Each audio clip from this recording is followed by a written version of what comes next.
Media మిత్రులకు నమస్కారం.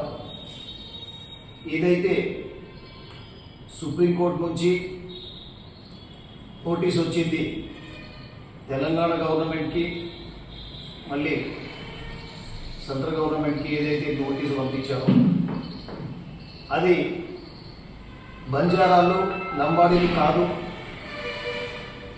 వాళ్ళని ఎస్టీ జాబితాలో నుంచి తొలగించాలని చెప్పేసి ఏదైతే తెల్లం వెంకట్రావు ఎమ్మెల్యే గారు మరియు మాజీ ఎంపీ స్వయం బాబురావు గారు మీరు సుప్రీంకోర్టులో పిటిషన్ వేశారు కదా, మరి ఈ బంజారాలు ఎన్నో సంవత్సరాలు ఉన్నారని మన చరిత్ర ఇస్తే చెప్తుంది.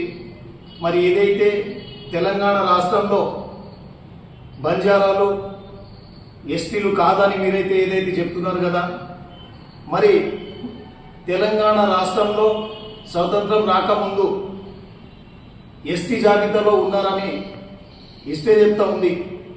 ఉమ్మడి ఆంధ్రప్రదేశ్ రాష్ట్రంలో బంజారాలు ఎస్టీ జాబితాలోనే ఉన్నారు.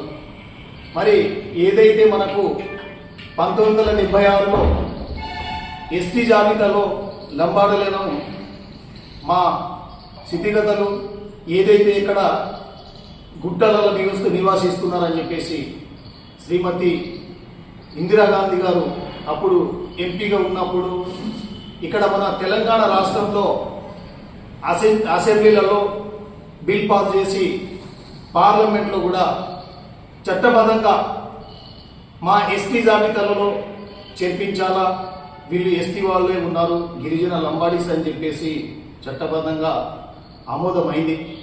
మరి 2016లలో గత ప్రభుత్వం ఉన్నప్పుడు మన గోండ్ బంజారాల మధ్య లంబాడీల మధ్య చిచ్చు పెట్టి ఆ రోజు బాగా గొడవలు చేయించింది మీకు సరిపోదా? మరి ఆ రోజు ఎన్నో ప్రాణాలు కొట్టుకొని చచ్చి ఎన్నో ప్రాణాలు కోల్పోయాం.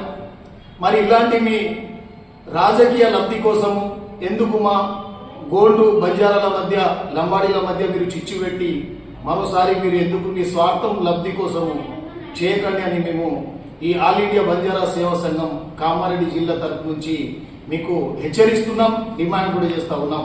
మరి మన తెలంగాణ రాష్ట్ర ముఖ్యమంత్రి వర్యులు రేవంత్ రెడ్డి గారికి మేము విజ్ఞప్తి చేస్తూ ఉన్నాం. తెలంగాణ రాష్ట్రంలో దాదాపుగా 40 నుంచి 45 ఎమ్మెల్యేల వరకు గెలిపించిన ఈ లంబాడీలు మరి ఏదైతే ఆ రోజు ఈ ఎస్టీ జాబితాలో చేర్పించింది శ్రీమతి ఇందిరాగాంధీ గారు, ఈ కాంగ్రెస్ పార్టీ వల్లనే ఈరోజు గిరిజనులు మేము ఎంతో కొద్ది కూడి తింటున్నాం.